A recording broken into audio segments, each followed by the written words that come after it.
श्री गोपाळ कृष्ण भगवान की जय। लीळा नंबर 94।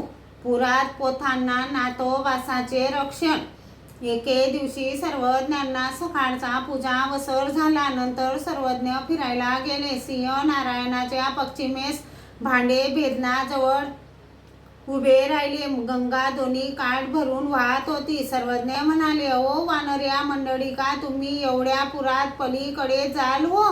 ते म्हणाले, जी सर्वज्ञ म्हणतील तर जाऊ। सर्वज्ञ म्हणाले, तर जा पाहू। दोघांनी उपरणे ठेवली। दोघांनी दंडोते घातले, श्रीचरणा लागले।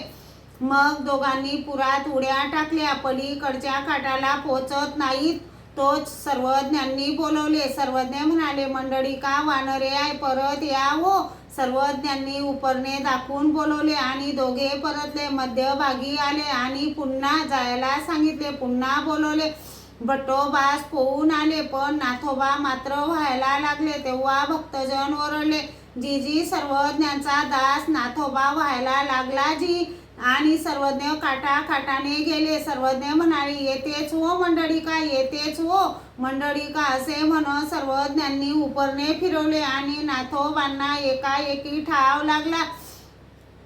तेथे गुडघ्या इतकेच पाणी होते। सर्वज्ञ म्हणाले, वानर्या जा हो, मंडळीकाला कासेला लावून घेऊन या। भट्टोबास पोहत गेले व कासेला लावून घेऊन आले। दोघे श्रीचरणा लागले। सर्वज्ञ म्हणाले, काय हो मंडळीका, व्हावले की? नाथोबाने सांगितले, जी असे सर्वज्ञांनी त्यांचे सांत्वन केले। सर्वज्ञांनी आपल्या भक्ताचे रक्षण केले याचे भक्तजनांना आश्चर्य वाटले। श्री गोपाळ कृष्ण भगवान की जय।